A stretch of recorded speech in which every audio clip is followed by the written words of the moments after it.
Assalamualaikum warahmatullahi wabarakatuh. Perkenalkan, saya Makhlufy Burhan dan saya bersama dengan rekan saya. Kasro Ilyas. Nah, di sini kami akan menjelaskan materi termodinamika tentang energi dalam, energi kalor, dan energi kerja. Yang pertama adalah energi dalam. Energi dalam adalah energi yang dimiliki oleh suatu sistem akibat dari gerakan molekul-molekul di dalamnya. Energi dalam dapat berubah saat suatu sistem mengalami perubahan suhu, volume, atau tekanan. Di sini ada contoh pertanyaan. Berapa total energi dalam tersebut di sistem A ini nih? Maka dia tidak bisa diketahui karena yang bisa diketahui adalah perubahannya saja, perubahan energi dalam. Yang kedua, energi kalor.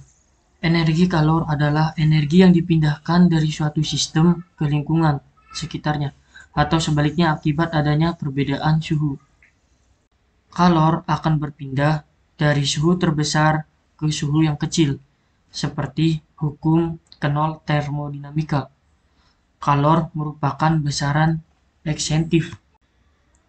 Besaran eksentif adalah besaran yang dipengaruhi oleh jumlahnya. Dan sistem melepas kalor, nilai dari sistem melepas kalor yaitu negatif, dan jika sistem menerima kalor adalah positif. Di sini ada contoh gambaran dari energi kalor. Misalkan di sini ada air A dan air B dengan suhu yang sama 30 derajat dan volume yang sama dengan 1 liter. Di mana jika air A dan air B tersebut digabungkan, maka suhunya akan tetap, tetapi energi kalornya akan bertambah menjadi besar, lebih banyak. Di sini ada rumus dari energi kalor dengan rumus Q sama dengan M dikali C dikali delta T, atau Q sama dengan C dikali delta T, di mana Q adalah kalor, M sama dengan massa, C sama dengan kalor jenis, dan T sama dengan suhu. C besar sama dengan M dikali C atau kapasitas panas. Selanjutnya, di sini ada rumus dari kalor lebur dan kalor uap. Yang pertama adalah kalor lebur, di mana T sama dengan M dikali L. Dan untuk rumus kalor uap, T sama dengan M dikali U, di mana M sama dengan massa, L sama dengan kalor lebur, dan U sama dengan kalor uap. Selanjutnya, materi yang ketiga yaitu energi kerja. Energi kerja adalah energi yang digunakan atau dihasilkan saat suatu sistem mengalami perubahan volume atau tekanan. Energi kerja positif jika sistem melakukan kerja, dan energi kerja bernilai negatif jika sistem menerima kerja. Selanjutnya di sini ada suatu gambaran dari energi kerja, di mana di sini ada suatu tabung yang berisi CaCO3 dan tutup yang bisa menaik dan turun. Nah, jika CaCO3 ini menerima kalor, maka CaCO3 ini akan menjadi CaO dan CO2. Dia akan melakukan kerja atau ekspansi, dengan dicontohkan dalam ini tutupnya itu dari V1 yang di tengah-tengah itu menjadi ke atas karena ada sistem melakukan kerjanya menjadi V2, maka nilai dari W tersebut adalah bernilai positif karena melakukan kerja. Dan di sini ada contoh gambar lagi dari sistem menerima kerja. Misalkan di sini ada H2 dan O2. Jika H2 dan O2 ini melepas kalor, maka akan menjadi H2O, di mana akan terjadinya kompresi. atau menerima kerja dari lingkungan, maka tutup tersebut yang tadinya di V1 itu paling atas, dia akan turun menjadi V2 itu. Maka nilai W sama maka nilai W adalah negatif karena sistem menerima kerja dari lingkungan tersebut. Selanjutnya di sini ada rumus dari energi kerja, yaitu W sama dengan P dikali delta V, atau W sama dengan P dikali V2 dikurangi V1, di mana P adalah tekanan dan V adalah volume. Selanjutnya di sini ada hubungan dari energi dalam, kalor, dan kerja, yaitu delta U atau perubahan energi dalam sama dengan kalor dikurangi energi kerja, di mana delta U adalah energi dalam dan Q sama dengan energi kalor, W energi kerja. Selanjutnya di sini ada contoh soal. Suatu sistem melepas kalor 500 Joule ke lingkungan dan pada saat yang sama menerima usaha 200 Joule. Tentukan perubahan energi dalam sistem. Diketahui Q atau kalor sama dengan negatif 500 Joule. Nah, negatif tersebut dari sistem melepas kalor, ya. Dan ini di garis bawah ini yaitu sistem melepas kalor, maka bernilai negatif. Dan W atau kerja sama dengan negatif 200 Joule. Nah, perlu digarisbawahi jika suatu sistem menerima usaha, maka nilai tersebut adalah negatif. Ditanyakan delta U atau perubahan energi dalam. Jawab, delta U sama dengan kalor dikurangi dengan kerja. Maka tinggal kita, kan ini udah diketahui kan kalornya adalah negatif 500 dan kerjanya adalah negatif 200. Maka perubahan energi dalamnya adalah negatif 300 Joule.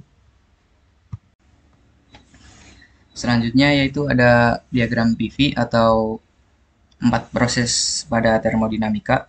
Yang pertama ada isobarik, tekanan tetap, yang kedua isokorik atau volume tetap, yang ketiga isotermal atau suhu tetap, dan yang terakhir adiabatik atau berubah semua. Nah, 4 diagram ini masing-masing akan merubah rumusnya. Rumus untuk mencari energi dalam, energi kerja, dan energi kalor. Jadi, jika isobarik, rumusnya akan berbeda dengan isokorik. Begitu juga dengan isotermal dan adiabatik. Yang pertama yaitu pada proses isobarik atau tekanan tetap, rumus W sama dengan P kali delta V. Kemudian untuk perubahan energi dalamnya yaitu N dikali CV dikali delta T. Dan untuk energi kalornya N dikali CP dikali delta T. Lalu untuk isokorik atau volume tetap itu W sama dengan 0. Kenapa W sama dengan 0? Karena jika volumenya tetap, maka delta V-nya akan 0, maka W-nya sama dengan 0. Lalu untuk perubahan energi dalamnya masih sama, N dikali CV dikali delta T. Lalu untuk energi kalornya sama dengan delta U, karena delta U sama dengan Q dikurang W. Jika W-nya 0, maka delta U-nya sama dengan Q. Yang ketiga ada isotermal, suhu tetap. Rumus W yaitu N dikali R dikali T dikali ln V2 per V1. Lalu untuk perubahan energi dalamnya 0. Karena perubahan energi dalam itu dipengaruhi oleh suhu atau temperaturnya. Nah, jika suhunya 0, maka energi dalamnya juga 0. Lalu untuk Q sama dengan W. Lalu untuk proses adiabatik atau berubah semua, rumus W yaitu min 3/2 dikali N dikali R dikali delta T. Untuk rumus energi dalamnya yaitu 3/2 kali N dikali R dikali delta T. Lalu kalornya sama dengan 0. Nah, di sini keterangannya W energi dalam, delta U energi W sama dengan energi kerja, delta U sama dengan energi dalam, Q sama dengan energi kalor, P tekanan, V volume. Nah, N itu jumlah mol, Cv yaitu kalor jenis pada volume tetap, dan Cp sama dengan kalor jenis pada tekanan tetap. Lalu T suhu, lalu R konstanta gas umum. Lalu di sini keterangan untuk Cv dan Cp. Nah, kalau monoatomik, Cv-nya menggunakan 3/2 R. Lalu untuk Cp monoatomik 5/2 R. Lalu untuk diatomik itu menggunakan 5/2 R. Lalu untuk Cp-nya itu 7/2 R. R itu konstanta gas umum. Nah, jika N-nya menggunakan satuan mol, maka konstanta yang digunakan itu 8,314. Lalu jika untuk N-nya menggunakan satuan kilomol, maka konstanta yang digunakan adalah 8314. Selanjutnya di sini ada contoh soal. Itu suatu gas N2 dengan N itu 2 mol pada tekanan tetap. Gas tersebut dipanaskan dari 27 derajat Celcius sampai 127 derajat Celcius. Tentukan perubahan energi dalamnya. Diketahui T1 sama dengan 27 derajat Celcius diubah menjadi Kelvin yaitu 300 derajat Kelvin. Lalu T2 127 derajat Celcius diubah menjadi Kelvin menjadi 400 derajat Kelvin. Lalu yang ditanyakan adalah delta U. Nah, di soal ini ada keterangan pada tekanan tetap, maka ini merupakan proses isobarik. Lalu jawab, delta U sama dengan N dikali CV dikali delta T. Lalu perubahan energi dalam sama dengan 2, itu N-nya 2 mol dikali dengan 5/2 R dikali 100. Lalu 2-nya dicoret jadi 5 dikali 100 R, 500 R. Lalu dikalikan 500 dikali dengan R. R ini 8,314 karena N-nya menggunakan satuan mol. Lalu hasilnya adalah 4157 Joule. Kemudian di sini ada contoh soal yang kedua. Gas monoatomik sebanyak 1 mol dalam ruangan tertutup yang bersuhu 127 derajat Celcius mengalami pemanasan dengan volume tetap sehingga suhu naik menjadi 327 derajat Celcius. Konstanta gas universalnya yaitu 8,314 Joule per mol derajat Kelvin. Kalor yang diserap gas pada proses ini adalah, diketahui N-nya itu 1 mol, T1 itu 127 derajat Celcius diubah ke Kelvin jadi 400, T2-nya 327 derajat Celcius diubah jadi Kelvin jadi 600 derajat Kelvin, lalu R-nya atau konstantanya 8,314 Joule per mol Kelvin. Lalu yang ditanyakan adalah Q. Karena di sini adalah keterangannya volume tetap, maka ini adalah proses isohorik. Nah, di proses isohorik ini W atau energi kerjanya itu 0. Maka untuk mencari Q sama dengan mencari delta U. Nah, rumusnya itu N dikali CV kali delta T.